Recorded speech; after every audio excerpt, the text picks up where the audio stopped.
Back to KX News. 8 teams in 9-man and 11-man Class A football entered Saturday's quarterfinal matchups with hopes of a Dakota Bowl appearance in just about 2 weeks.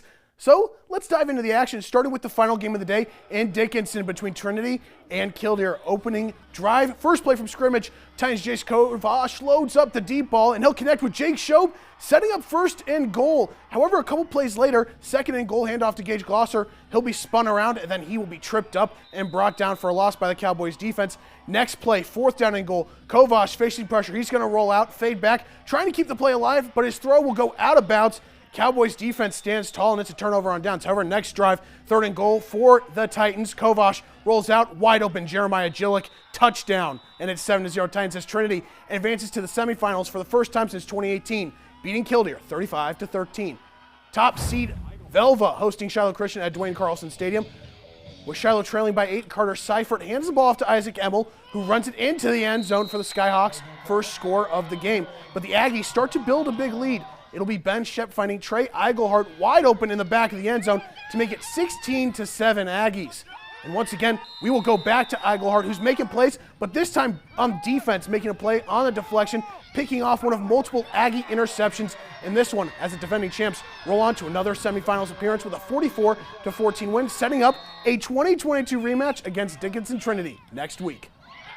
They all understand what their job is, their role within whatever we're doing, and they're trusting each other. And and then we've got some guys making some plays, when holes are opened up offensively. And then, I just think the communication on the field and their trust in each other is why we're still playing.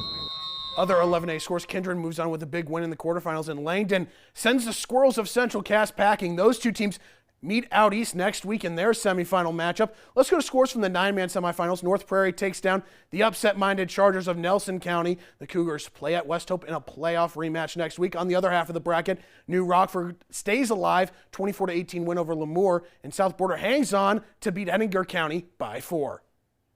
It feels awesome. It was actually a pretty rough game, but in the playoffs, a win's a win, so that's what you got to take. That's a team that doesn't stop. They hit hard and they don't stop at all. So that's a tough team to compete with, but we got the W in the end. So we're going to enjoy it. We know how blessed we are to be in this position, and we're going to have a great week of practice. And whoever we play is going to be really, really good. And we got to be ready to go. And we're going to stand in there and swing for 48 minutes and hopefully punch our ticket to Fargo when it's done. Game plan was to shut Freeze down. I mean, we watched film that he did a lot for them, and we did that very well. It means a lot for us. It shows how much work we put in through the summers, through everything we've done. Well, this week was kind of rough with everything going on, and we just stayed in it. We just stayed ready.